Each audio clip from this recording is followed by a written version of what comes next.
thanks for joining us today for one of our Wayne Public Library Jazz Virtual series. Today we have the great pleasure of interviewing young pianist Caelan Cardello. So thanks for joining me today. Thanks for having me.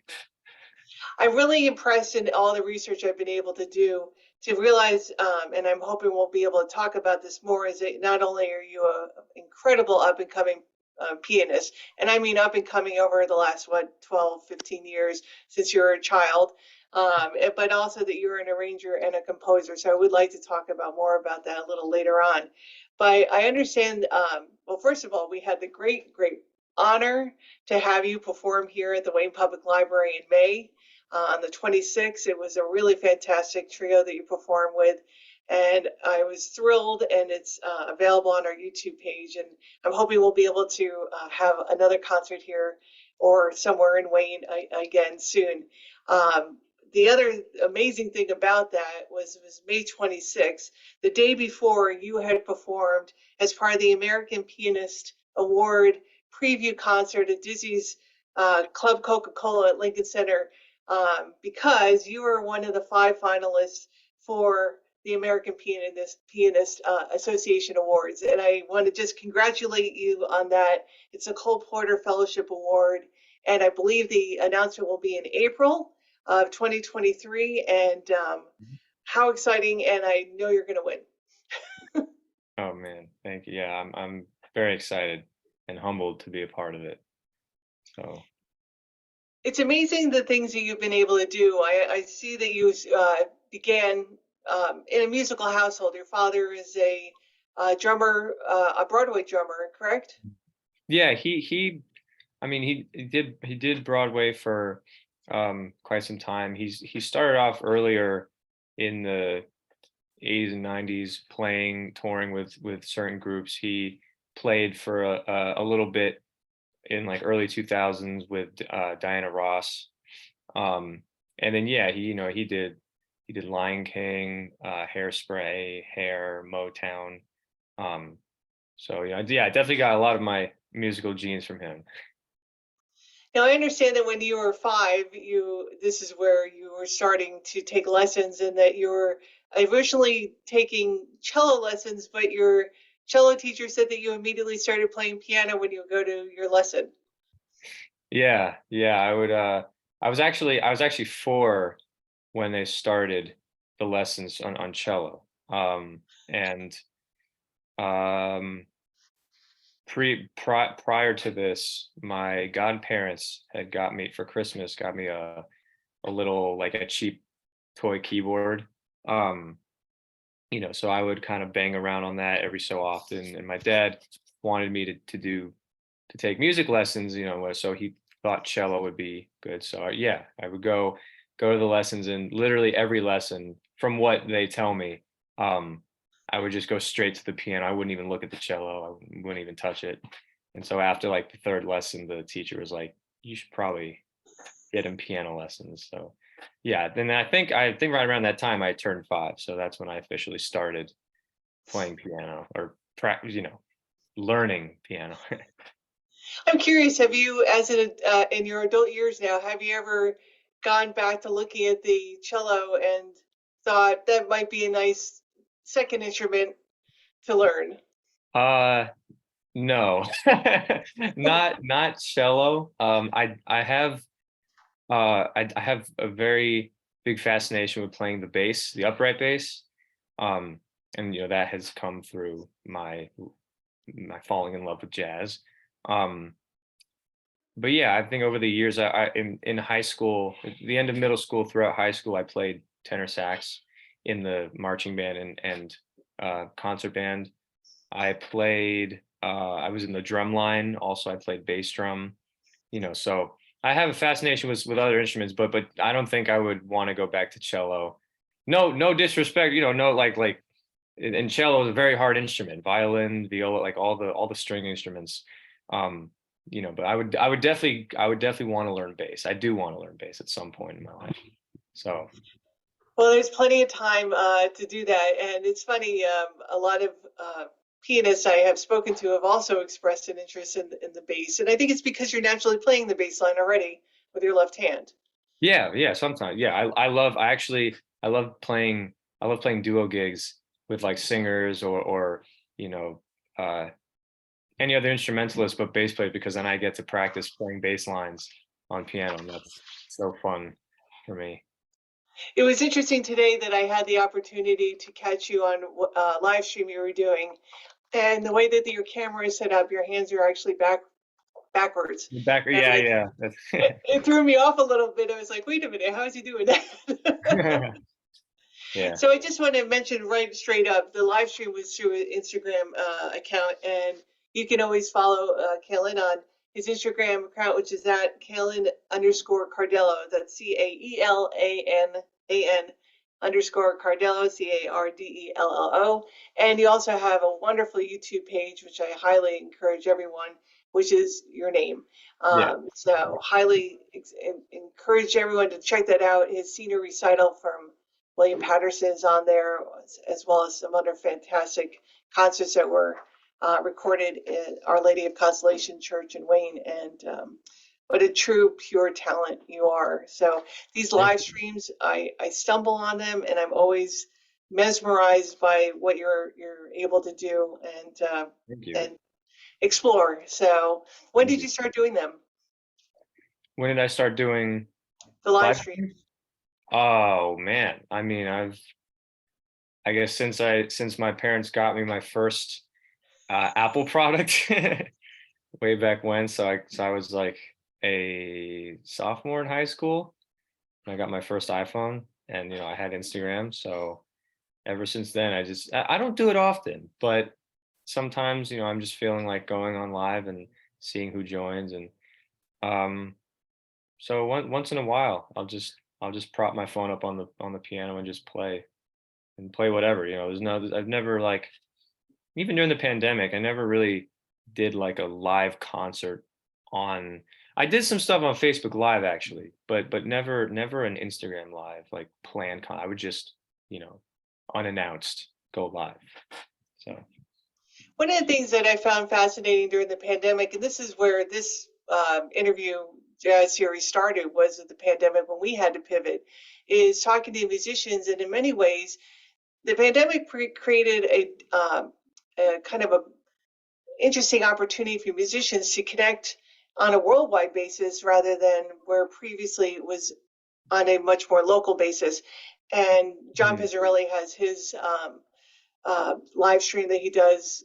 He had done every Thursday, and now it's a little bit more sporadic, but he continues with that. And it's just wonderful that musicians are able to connect and perform and share their music with so many more people. And it sounds like you were able also to do that. Yeah, it definitely. I always say the pandemic was a blessing and a curse. For many musicians, it was a blessing because it gave us a time. It was a time for us to like, especially older musicians. And I say older, even like 5, 10 years older than me, people who've been constantly grinding, on the scene, trying to hustle and make money and get their name out there. It was like time to like sit back and practice a lot more than they ever have in a few years, or work on themselves, work on their own music, just kind of find themselves, just like kind of come back down to earth, and it was like a period of time where you didn't have any responsibilities, um like daily responsibilities. Obviously that there are many negative sides to the pandemic, but I feel like I think it was good for a lot of people to have that time.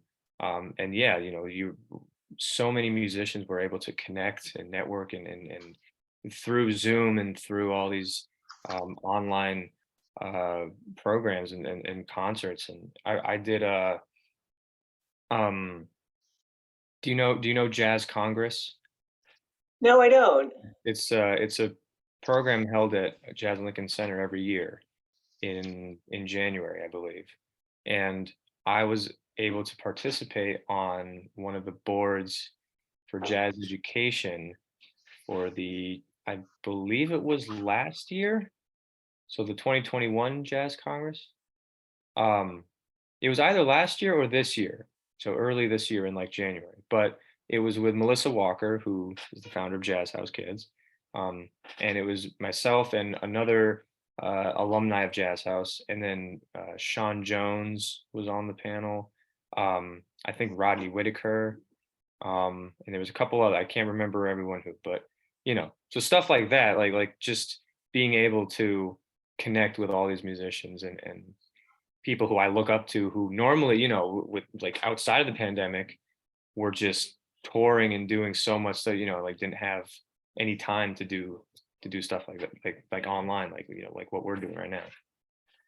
One of the benefits of your attending William Patterson and pre-pandemic is, I believe you were a sophomore and you were able to study with Harold Mayburn in person um, Mm. before he passed away. I believe you were one of his last students. Am I correct in that?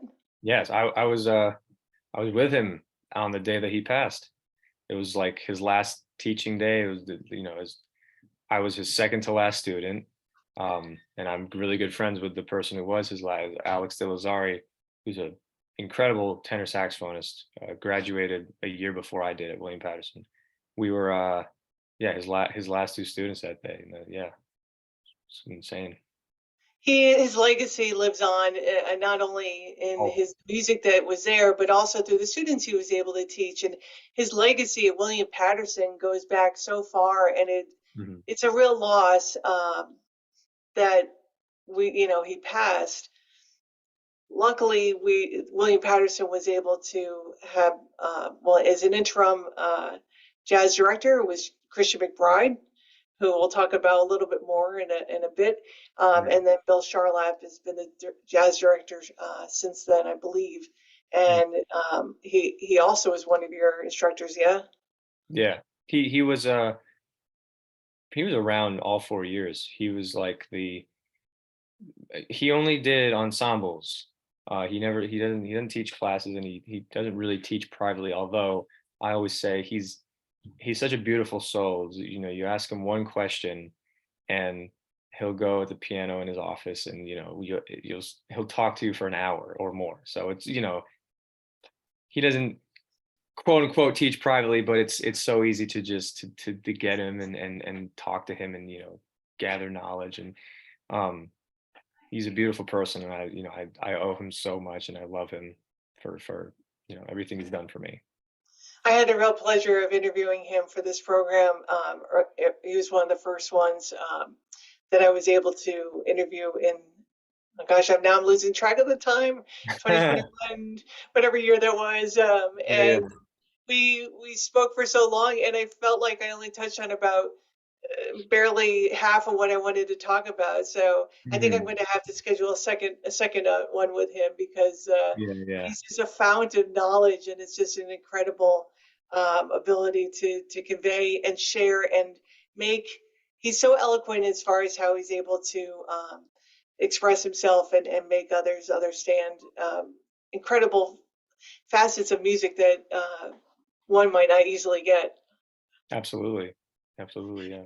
So you started with Jazz House Kids when you were in sixth grade, and I believe you were there through all through high school.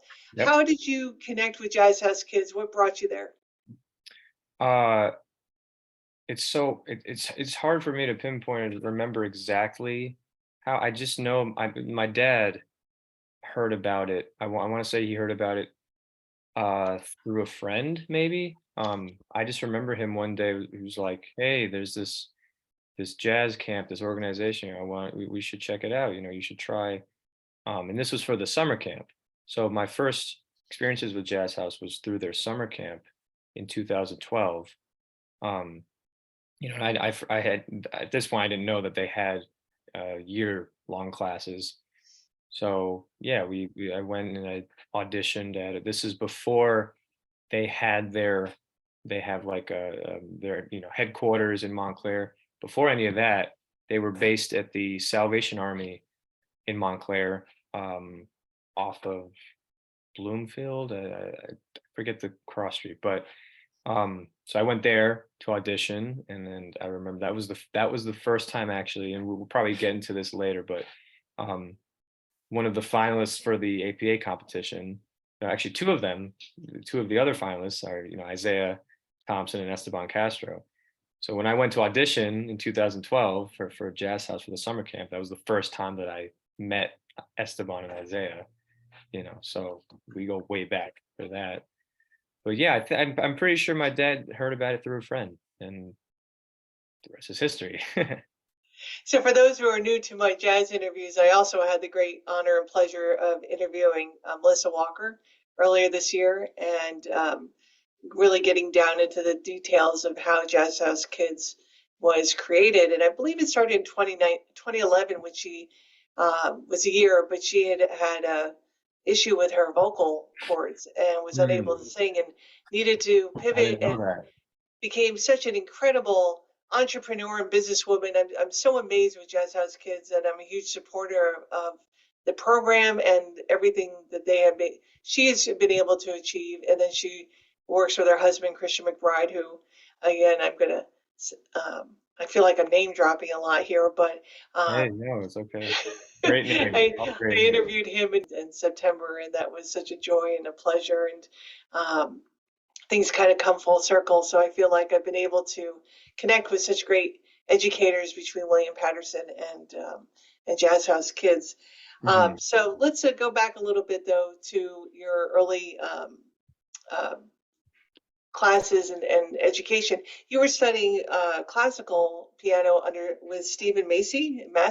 Stephen Massey, yeah, he was man, I think he was also recommended. Um, I can't remember how we found him. That would be a question for my dad. My dad would remember that. But he yeah, he was my classical teacher from 2014 to 2000, so 2018, so throughout high school. And that was the pretty much the only period in my life where I was studying separately with a jazz teacher and a classical teacher. Was your jazz instructor Alan Farnham at that time? For some of that time, I studied with Alan. So I started piano with a woman named Lauren Hooker, who was from Teaneck, where I grew up. She moved. She now lives in Arizona. And she, when I was, I think 10 or 11, she was like, okay, now, like, you should move on to another teacher. So she recommended Alan. So I studied with Alan until I think 2014 or 2015. And then I studied for 2 years, well, not 2 years, a year with Fred Hirsch. Um, and that was incredible, very eye-opening. Um, and we did about 8 lessons throughout the year. And, I recorded each of them. And then after that, I kind of I was back and forth with Alan, and kind of just studying on my own. Um, and yeah, so that was pretty much the high school period. So with the classical background, are you drawn to jazz pianists who incorporate a lot of classical into their music? Those that come to mind are Duke Ellington, um, Monty Alexander, of course, who was a wonderful pianist, and also the wonderful Oscar Peterson, who I believe is one of your greatest influence. Am I correct in saying that? Yeah, yeah, he's one of the reasons I started playing piano. What's So, different? Do you recall the first time you heard Oscar Peterson play? okay, so when I started studying with Alan Farnham, um, uh, it was 2012 or 2011, and one of the first things that he played for me was Oscar Peterson's arrangement of "If I Were a Bell." And I remember I was just extremely transfixed on how clean and fast and bluesy he was playing, because still at this point I didn't really know what jazz was. um and I didn't understand the concept of soloing. I didn't understand the concept of comping. It was all new to me, even though the first song I ever played on piano was was Linus and Lucy, the theme song from Charlie Brown. So that Vince Guaraldi, that's like straight up jazz. Um, so I that was like my intro to playing piano. But yeah, so Alan played me that, and he printed out a transcription of it, and that was one of the first things that I learned under having him as a teacher. And man, it's just, Oscar, it was just from that first day, I was like so inspired every time. I must have listened to that solo, I can't, more than like 1,000 times, because that trio is just, to me, is the epitome of arranging, just great jazz trio playing, and the perfect example of swing music, Black American music. You know, Was that the trio with Ray Brown on bass and Ed Thigpen on drums? absolutely. And I mean, that's not to disregard the other trios that he's played with. Ray Brown and Herb Ellis, um, Ray Brown, Louis Bellson, and Joe Pass. One of my favorites alongside Ray Brown and Ed Thigpen is when Oscar was playing with Sam Jones and Bobby Durham, because that was also an incredible trio. And I think I read somewhere that Oscar wasn't too happy with the way Bobby Durham was playing, and that's why, he ended up with Ed Thigpen. Um, but there's just, incredible recordings and live recordings too on YouTube and stuff of them playing. So I also was introduced to Oscar Peterson when I was younger by my father, who was a jazz trombonist, and my favorite album, which I Mhm. still listen to almost 5 times a week, is Oscar Peterson's West Side Story. Oh my God, I was literally just listening to that yesterday because I love the last tune, the reprise at the end of the album, when it's like he does like the medley of all the songs.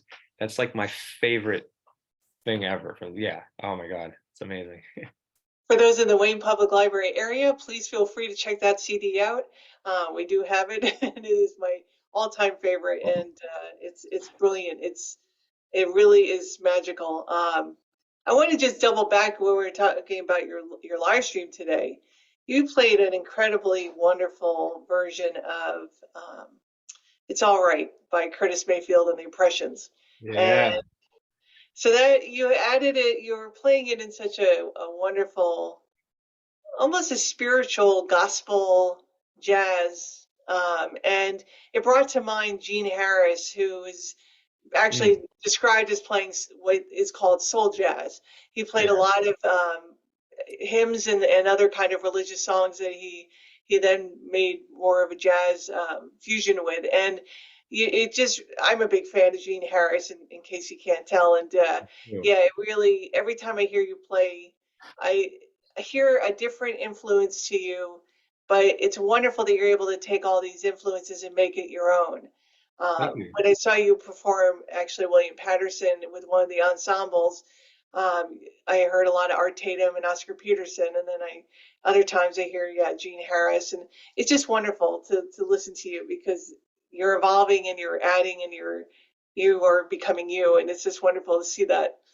Thank you. Yeah, I love Gene Harris too. Um one of the early records I checked out um was I want to say, oh man, it's something Sunday, or it's oh, Summer Wind, I think. It's a Ray Brown record. And it's like when Ray, when he was older, he played, his trio was with Gene Harris and sometimes Jeff Hamilton, sometimes um oh man, uh Gareth Gareth King. I'm butchering his name, but that trio, man, it's played some soulful stuff. There's an album. It might be Summer Wind. I'm not sure. The cover of the album is just a picture of Ray with his bass, and one of the title tracks is Exactly Like You, the jazz standard, and they just swing like there's no tomorrow on that. So I yeah, think my Gene favorite Harris. song of his is it might as well be Spring that he Mm, plays. that's beautiful. And it's Yeah. absolutely beautiful. And then I'm just looking it up now. So Gene Harris played with the Three Sounds for a very long time, and there are a lot of great recordings, which brings me to his wonderful recording of one of my favorite jazz songs, on Green Dolphin Street, which you were very kind to do, an incredible version. That was a real gift for me when you performed Of here. So course. for that, I thank you. Absolutely. My pleasure. Can't And go the wrong fact with that it. you knew who composed it really also impressed me. Would you like to share that information? Bronislaw Kafer. And everyone's like, Miles Davis. Like, no, no, no, no, no, no, no. Miles didn't write the song. He maybe he made it famous, but he didn't write it. Thank you for that. So, gosh, I want to go back to some of the other great accolades that you have to rest your laurels on. And although you're doing no resting, you're continuing with great activity. Is you won the BMI Foundation's Future Jazz Master Award in 2021. And then also you were the 2018 recipient of the prestigious James Moody Scholarship, and winner for Regional National Young Arts, and 2016 to 2017 All-State Jazz Band Pianist. So, yay. Thank you. You've come to great success at a very, very young age. Thank you. When you were looking at different schools, I saw that you were considering William Patterson along with three other ones, one being Berklee School of Music. What were the other two, and what made you decide on William Patterson?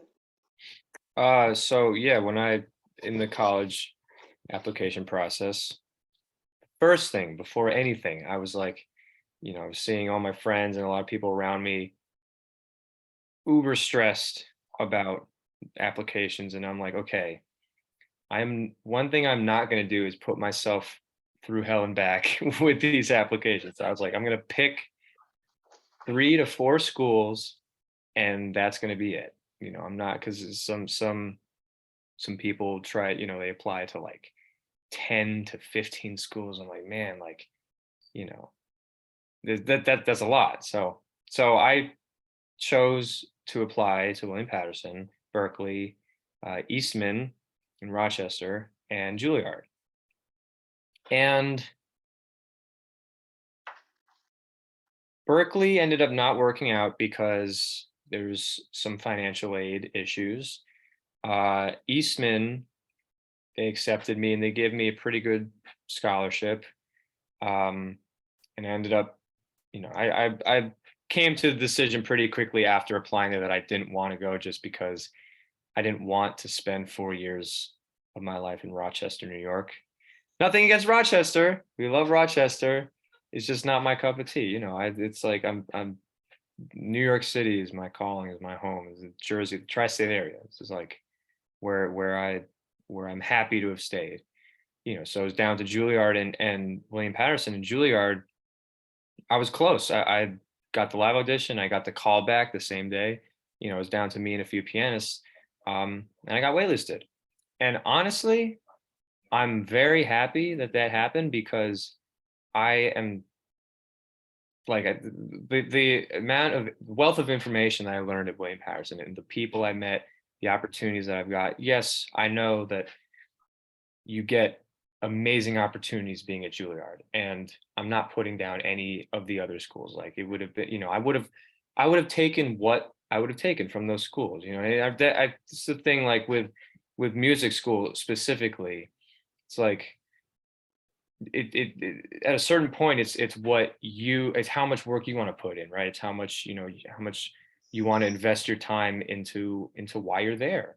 And so I took full advantage of being at William Patterson, being with Harold Mabern, being with Bill Charlap, Jeremy Pell, Vincent Herring, and then they had special, man, freshman year,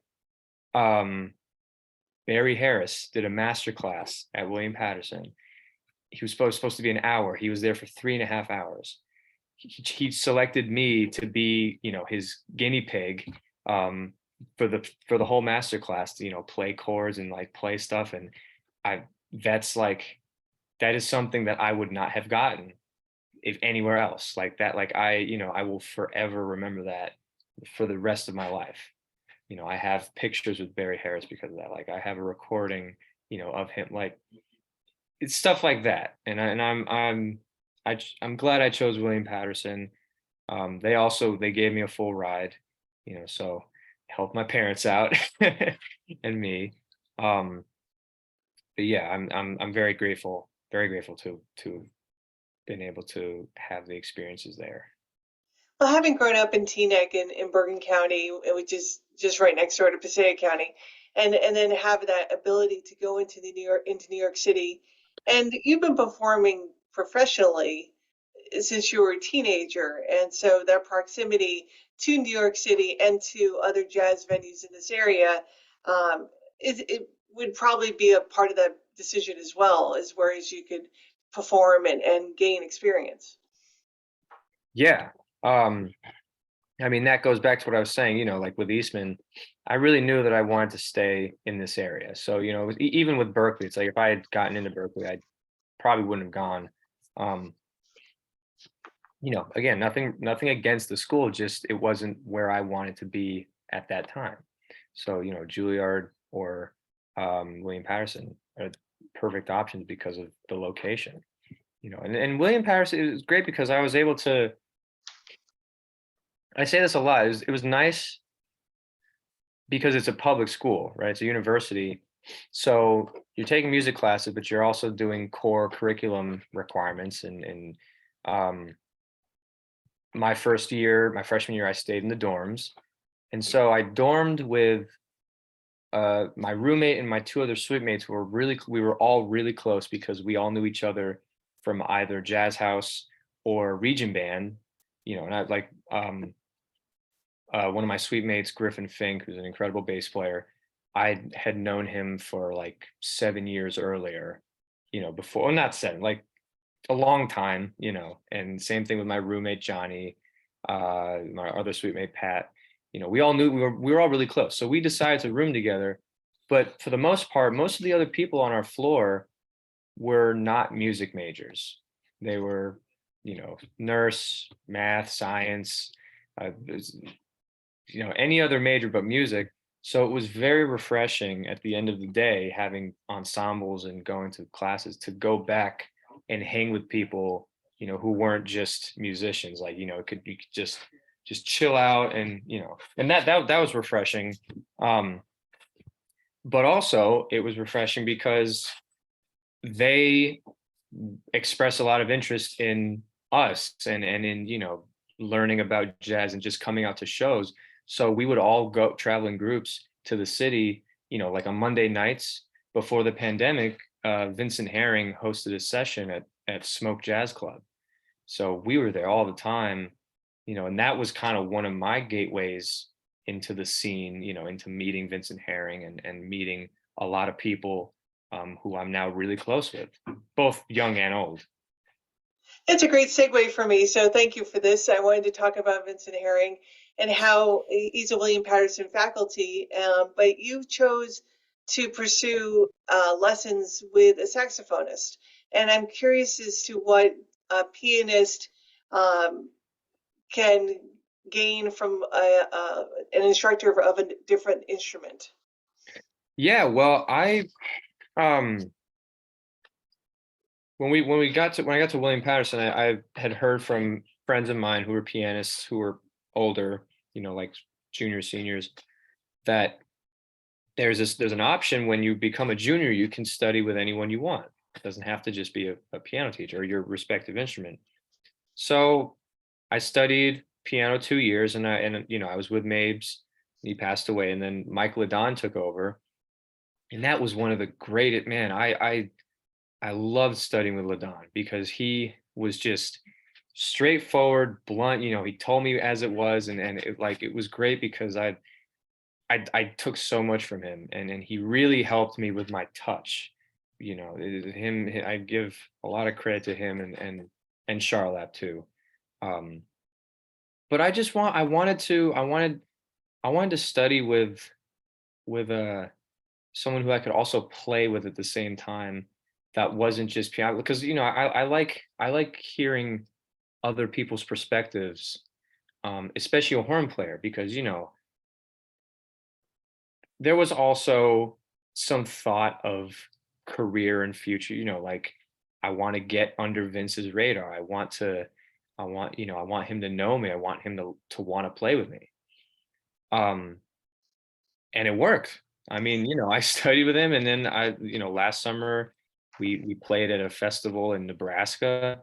Um, I've played gigs with him around, here, and we hang out all the time. He calls me. We have sessions at his house uh most Sundays, and he's just been so generous and kind and welcoming to me, which is really cool because it's funny. I always picture this scenario where like I'm like, I'm doing a gig or something, and like I hire him for a gig in the future, and I tell this story to the crowd as like, look where we are now. Because so freshman year, I was in an ensemble. My second semester, I was in an ensemble with him, and he was known to, like if he knew you, he knew you, but if he didn't, like he didn't even know your name, like he wouldn't try and commit people. So like he didn't know, he didn't really remember my name, like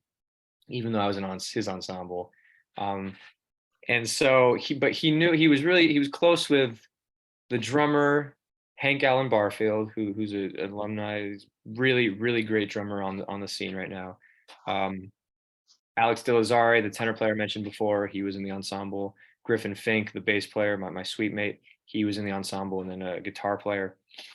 And so, I was freshman. I was not fully mature. And so I didn't take I didn't take the ensembles as seriously as I should have. And so one day I remember I was slightly late, and I was getting a call from Alex, and I pick up the phone. I'm on my way to the ensemble. I pick up the phone. I'm like, yeah, like I know I'm late. Like I'm on my way, and I just hear, "Where are you?" And it was Vince on the phone, and I'm like in my car, like, oh my god, oh my god, I'm like Vince, yeah, I'll be there soon. I'm almost here. And I was just like, this like little kid, like cowering, and I walk in, and like everyone's looking at me, and it's like the walk of shame. And it's just funny because to see where we come from there, because that was like I felt so, but you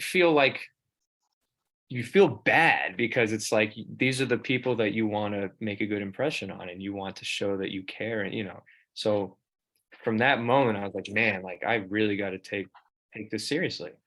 And I did, and I no, then that here we are now. And so I'm very happy that I'm able to call him not only a mentor and a teacher, but a friend.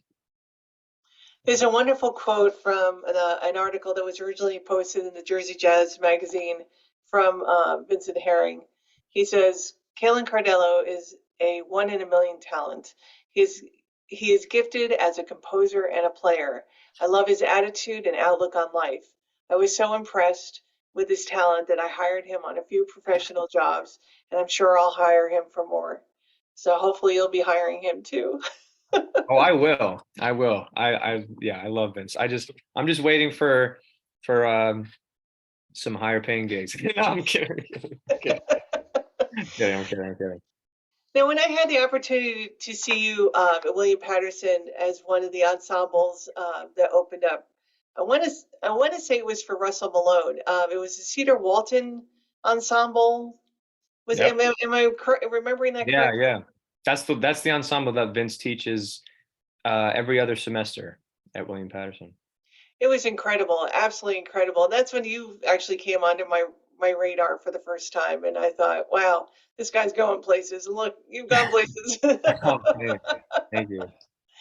So Yeah. you also studied with Russell Malone, didn't you? I took like one lesson with him. I've been he's so busy, and I've been, reaching out to him, and it's hard to hook up a lesson, but we played a couple times. And Vince actually is funny. So I studied with Vince my junior year. And then senior year, we kind of on and off, he was teaching me, but he too was like, you like I've given you a lot of stuff, and I feel like you should move on to, someone else. And so one day he just brought me into Russell's room and he was like, sit down and play. And I played, and Russell was like, yeah, man, like, we just talked, and I think we played Lush Life. Um, and yeah. So, I still do want to study with Russell. I like more. I want to take more lessons with him. Did you study with Christian McBride as well? I wouldn't say studied, just because he's like out there. Like he's like impossible to get to study, a lesson. But no, I mean he master classes, yeah, and just sitting in and teaching briefly, like in ensembles or bands. Like obviously most of it is credited to Jazz House. Um, there was one time which was really cool. A close friend of mine, Zach Adelman, who's a drummer, who actually he's playing drums on a lot of the videos on YouTube. He's one of the trios I play with. He's the drummer. Um, he was able to hook up, and this was okay. So this was right before the pandemic in 2020, right before COVID broke out.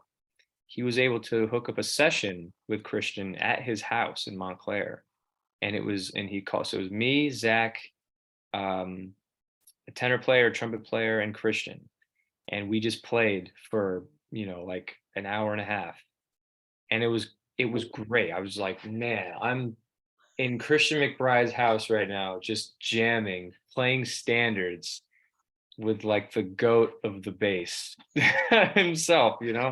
So that was I mean that was a lesson into of itself. Just That made the whole pandemic worth it, I think, just for that yeah, one. right. I was like, okay, I could chill now for like a year and a half and not do anything. Yeah, yeah, no, that was something else. You had mentioned Lush Life, which is also one of my favorite songs. And it's amazing that Billy Strayhorn wrote that when he was 16, Oh, so considering not only the maturity of the topic but and the content of it, but the maturity of the music itself. Strayhorn was a genius. There's no other real oh words yeah. to, there's a lot of words to put to him, but true genius and true special talent there. You have embraced that. I've seen you perform that. I believe it was in your senior recital and also at the church recordings. What drew you to Lush Life? Well, I think it might have been a session or a jam, something where um somebody called it and I didn't know it, and I was like, okay. And I started to hear about the song more and more at sessions, or just someone would mention it. And this was like sophomore year of college. I was like, man, like I just really need to sit down and learn this tune. And so I did. I love the Coltrane and um or no, sorry, is it Johnny Hartman and Duke Ellington? That recording. Um, I believe there's a Sarah Vaughan recording. Um, I checked out so many different versions, and then eventually I was like, okay, how can I make this my own, and how can I like arrange it? And so that's when I started working on the arrangement that I have of it, which it's kind of like a roller coaster. It's like it goes through some Latin, some swing, and the whole tune is played like it's kind of medium up. It's as opposed to it's known to be a ballad. Um, but yeah, I wanted to make it my own, and It's incredible. I mean, it really is incredible, and I love the fact that thank you you, brought something new and something different to it. In thank talking you. about your senior recital, one of the songs you played, I believe, within the first 10 minutes was, I believe it's one of your compositions called "In the Beginning" or "The Beginning." In the beginning, yeah. How did that come about? That was just something I wrote senior year. It was probably the most recent composition I'd written to that date, to the senior recital. And it's kind of it was, well, initially it was intended to be part of Um, well, it was. So I had to do a honors thesis project for William Patterson as a senior, and I did it with one of my roommates, um, Ryan Chenal, who actually is one of my roommates still. We live in Jersey City together. He was a sound engineer at William Patterson, and I was like, man, like, you have to do an honors project. I have to do one. Why don't we collab and do an album?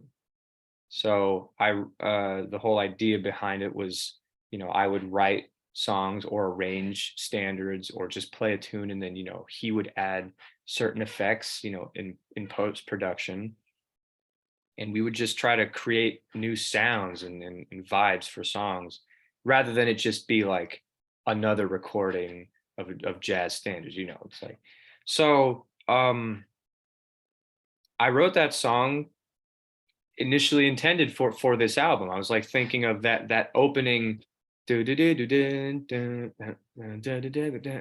was like thinking like, I want to create a vibe before having a melody, and just use that as like a palette for Ryan to be able to experiment with sounds and adding layers of whatever.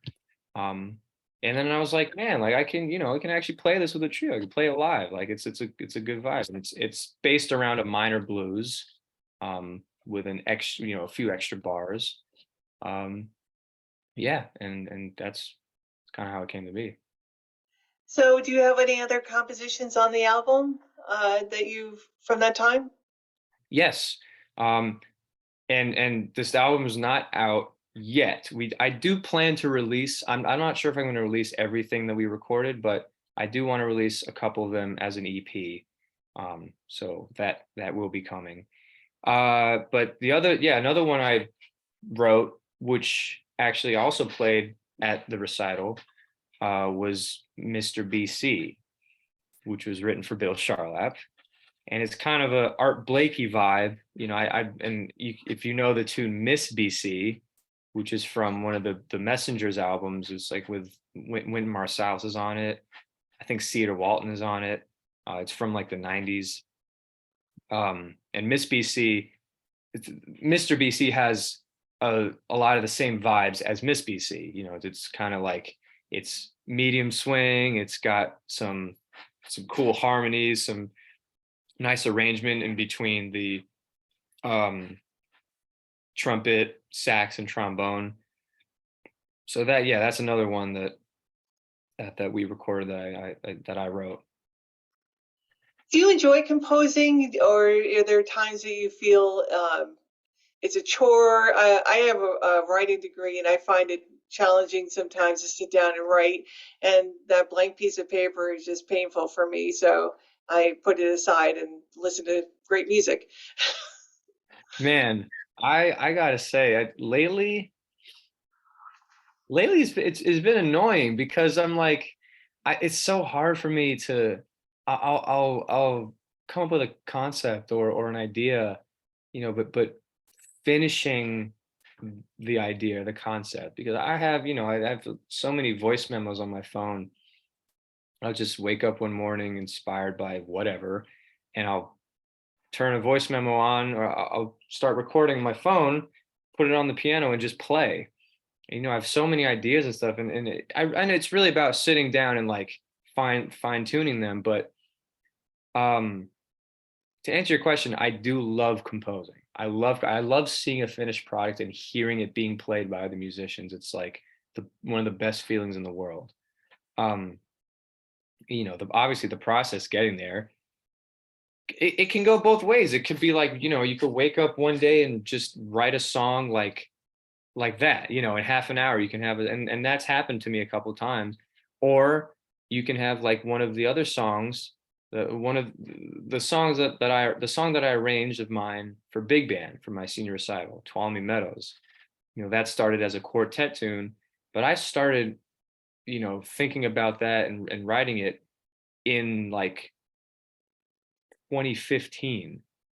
20 is like, I went on a trip with my dad. I explained this in the recital. I went on a trip with my dad to San Francisco, and one of the days we went hiking in Yosemite National Park. We drove out, and I was just so inspired by the area we were in, and I was just, I was kind of daydreaming in daydreaming, but also like in a musical zone. It's weird to describe, but I just started thinking about this um this pattern. And I remember getting home and I played it, and it was the beginning of Tommy Meadows. It was that like 5/4 um bass line with the chords. And I remembered it, and then I didn't finish the song until 3.5 years later. Then it's gone through so many iterations, and finally, now it's a freaking big band chart. So, but yeah, so it can go both ways. It could take years, or it could take a day. You know. So with your compositions and your arrangements, are you writing out charts for trios or quartets or big bands? Yeah. I mean, right now I only have one big band chart. I plan on making more because I love writing for big band. Um, but most of my stuff is trio or quartet. I love arranging for sextet or quintet. I need, I have to write more stuff for that, because I find there are certain trio songs that can be arranged for quintet or sextet. I feel like there's some stuff that doesn't work, you know. But yeah, that's I'm working on that. I Maybe working. this is your one of your goals is to take the ones that don't work and make it work somehow. That's true. That's true. That could be a nice project, actually. Crack that code. Yeah, exactly.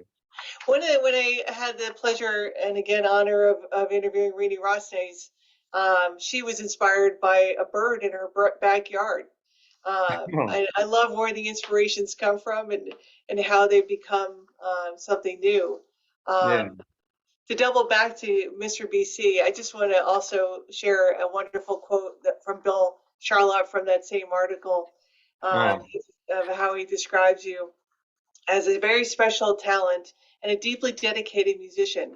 When he plays the piano, it is an extension of his soul, and he has the rare gift of being able to emotionally connect with his fellow musicians and with the audience. And I can verify that this is the truth because I have witnessed it myself. And you do have a great way of sharing um, is that tacit communication that I've talked about in previous interviews between a trio setting or a quartet with the other musicians. It is such a joy as an audience member to be able to witness that when you see that happening, and it connects you guys to us as the audience. It's just magic. thank you. I always say that's one of my main goals in life, not even just music, is if I know that the audience that I'm performing for is happy and having a good time and enjoy, that I'm doing my job. I I believe 110% in the transfer of energy between the band members and the audience members, and that's why that was one of the downsides to the pandemic, is there wasn't that like raw fiery energy, playing a gig, because there was no live audience, and like the first time that we came back, first time doing a gig for an audience, it was like, wow, like, man, I missed this energy. I missed being able to do this, and like really dig in, and there's a vibe, it's almost um too, like, into not intellectual, just it's almost, you almost don't want to even talk about it, just let it be, just it's like it's there, it's there, and just let it exist. I'm convinced it's alchemy. It is magic, and Yeah. and I've been to concerts where it hasn't existed, and when you do experience as an audience member, it's the best thing in the world. I Yeah. feel very fortunate when I'm able to tap into that. Yeah, and that's, man, when I bring friends who don't normally listen to jazz, I bring them to a concert, and like a Caelan concert, like something I know that they're gonna like feel. It's like, they're like, wow, like I felt that, like I felt connected to it, I really like, and I'm like, yeah, like it's it's almost unspeakable. It's just, you just feel it, right? There's an energy and a vibe, and when the band is killing, you know, you're due for a good time. So It's beyond intellect. Because music is intellectual and it's one level, but when you're describing what you are, that's where it goes into emotion and feeling and yeah, it's just something incredibly special. And if you right, can capture that in a recording, that's even better. For those of us who can't always go to live performances, West Side Stories, Oscar Peterson's West Side Story is a great example of that. right. But yeah, it's Yeah, exciting, and I'm hoping we're going to be able to see you perform and also hear you. One thing I did want to ask you about, since you do have, I know you have a regular gig at Our Lady of Consolation, playing there for a number of years, correct? yeah, since like end of 2018 maybe, or 2019. You know, it's So going. you have this background of playing hymns. Have you played Oscar Peterson's Hymn of Freedom? Oh yeah, oh yeah, plenty of times. Yeah, yeah. That's also one of like the first songs because once I got into Oscar in 2011 or 12, when Alan Farnham first showed me, one of his most popular videos on YouTube is C Jam Blues live in Europe. There's like a black and white video with a that starts off. You can hear the European audience clapping together. They're all clapping in sync.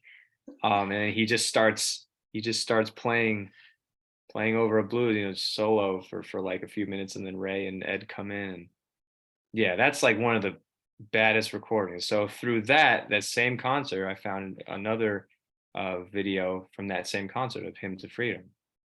And it's on Night Train, which is like one of the baddest albums ever. So Have you had thought of tackling his suite, Canadiana suite? yeah, man. I haven't really been able to dive into that yet, but it's been recommended to me many times, and I know I need to. It's just it's on the list. It's on the list. When we were talking a little bit on the phone last week, I mentioned that I'd done a deep dive on Bill Evans, and when you were talking about composition, one of his songs called Peace, Peace, so Mm,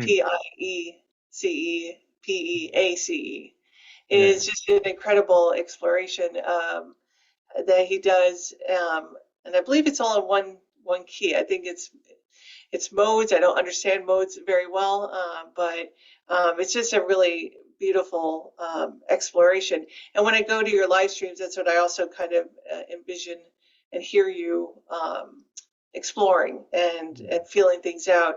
And I was thinking recently too, when we talked about classical, Duke Ellington's Reflections in D is also such a beautiful jazz classical piece. Is that also something you've played? Once a while ago. I haven't played in a while. Um, but yeah, you're absolutely right. It's perfect combination of, Duke. A lot of Duke's stuff is, very. You hear a lot of classical influence in his writing, especially with his big band writing too. Um, yeah, yeah. It's interesting because I've been a long time Monty Alexander fan. I had the pleasure of seeing him for the first time in a now defunct jazz venue that was in West Patterson called Gulliver's, and I was 17 years old, and Oh my wow. father took me to see him, and I've seen him several times since. And Uh-huh. I love his own compositions. He brings a lot of that Jamaican background, but earlier in his career, I heard you could hear a lot of Debussy and other influences, and of course, he was also influenced by Oscar Peterson. Yep. Um, it's just I love that chemistry of bringing together classical and jazz and then bringing to Gene Harris the soul jazz. Mhm. I had read that you had a band. I don't know if it's still in place. Is it Common Ground, your jazz funk fusion band? Oh man, wow. You did your research. Yeah, that was the first band I was ever in. Oh man, that was like, oh man. So that was all those guys I met in Region Band back in like 2012 and 13. And Griffin Fink, who was playing bass in that. Um, Good friend of mine, Will McKee, alto player who went to William Patterson. Kevin Kim's a great tenor player who ended up going to Berkeley and now he lives in Jersey City. Jeff Sagerton was playing drums, who ended up going to Boston Conservatory for classical percussion, but he still plays jazz. And then Max Kane was the guitarist who did 3 years on the road with Jersey Boys. So everyone, has kind of been doing their own thing, and love all of them. I love seeing what they're doing. But yeah, that was the first band I was in. We played all covers, but it was standards to funk, R&B, soul. Um, I remember that I was the last one to join. They were formed the band, and then they were like, we need a pianist, and they remembered me from the Region band, and they found me on white pages. Like they looked up my name, and I think my parents' name came up on white pages. And I remember one day I got a call. Well, we got a call. This is before I had a phone. So we got a call on our house phone from, it was either Griffin or Will, and it was like, hey, this is so so, we're looking for Caelan. I was like, how do you guys find my number? And they're like, we looked you up on white pages. I'm like, oh man, okay. But yeah, that was the first band that I was in. And more recently, you were performing as the Caelan Cardello trio in Django in New York City. Yeah, yeah. Django, ornithology. I'm working on getting some other stuff at venues. I wanted to mention before, I have a website that's coming out very soon. It's like 75% done. So that'll be out, that should be out before December. Um, What's the website address going to be? it's just going to be caelancardello.com. Perfect. Um, and uh, so yeah, I'm working on getting stuff at other venues, but pretty much yes, it's the trio now, and it's not a set trio. I've been calling a bunch of different people because I love playing with a lot of people, and I love experimenting and seeing who works with certain music, and I just want to play with a lot of people. I'm not concerned right now about having a set group. It's wonderful that you were able to play with some people who have played here at the library. You played with the drummer Carl Latham, who I've also interviewed last year, and then he performed with Lawrence Hobgood and James Robbins in June, and the Martin Pizzarelli quartet here in August. Yeah, And yeah, I believe you've had a teacher, and I'm not sure if this is a Jazz House Kids, is Oscar Perez, who performed with Abel Morales when we had our Laurelwood Arboretum concerts in August. yeah, So, yeah. what was that like working with Oscar? He's an incredible pianist.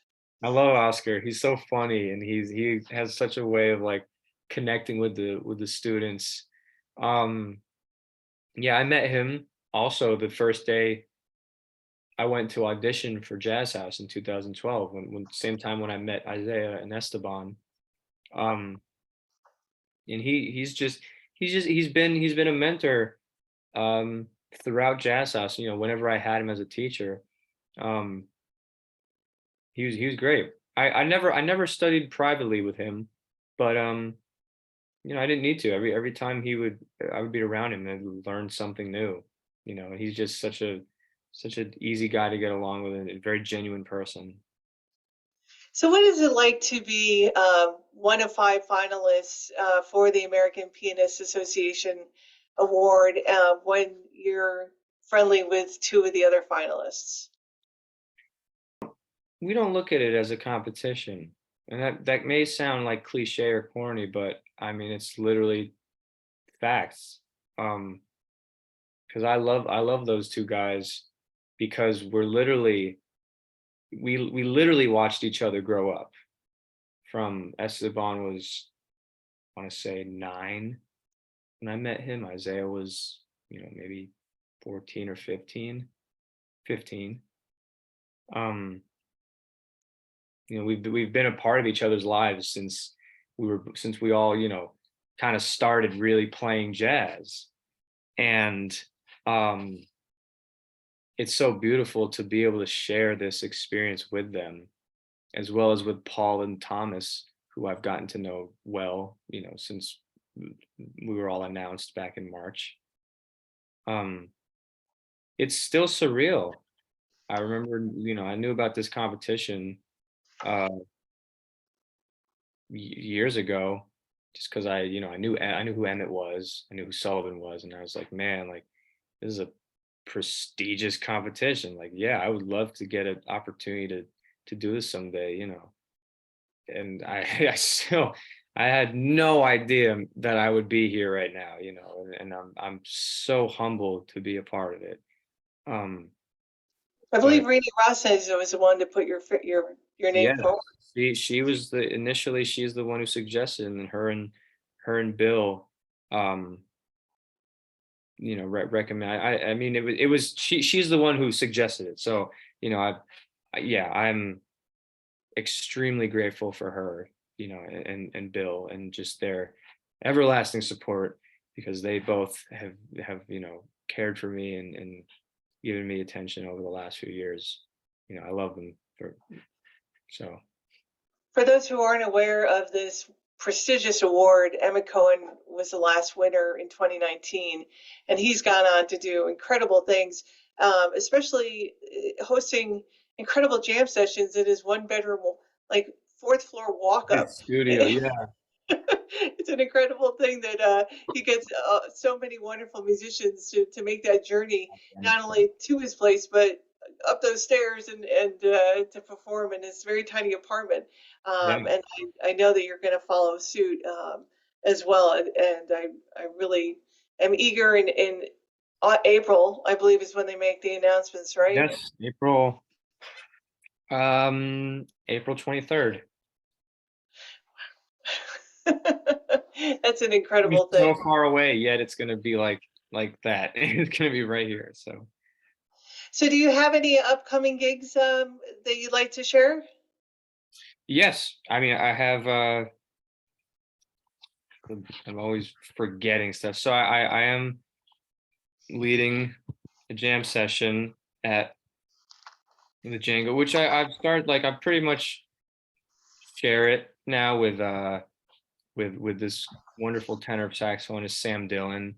Whenever he's not in town, I usually host it. So I'm doing this weekend, Saturdays, which they're late sessions. I've been playing a lot recently, also with Joe Farnsworth. He's an incredible, legendary jazz drummer. Um, we're playing at Smalls Jazz Club the 28th of November. The early sets, so it'd be 7 and 9. I recommend that you follow Caelan on his Instagram page and come hopefully early December. We'll be able to access that website. We'll have the tour information there.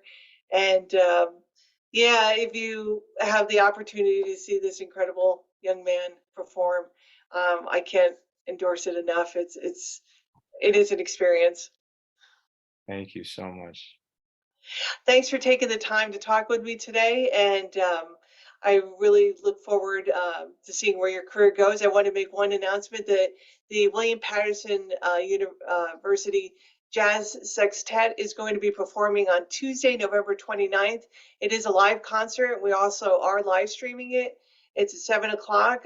So if you go to our calendar on our website at waynepubliclibrary.org, you'll be able to register if you come in person or get the link for the live stream. And that's another incredible sextet that is being taught by Bill Charlap, and Pete McGinnis will be here to present. So maybe in the future, Caelan, you can write some of uh, the sheets and the chords for them, right? Yeah, hey, hopefully that'd be cool.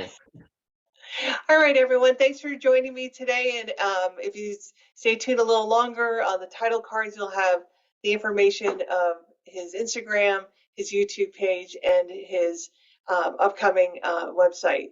So thank you again. And thank you for sharing your music. It's very much appreciated. Thanks, Patty. Thank you for having me.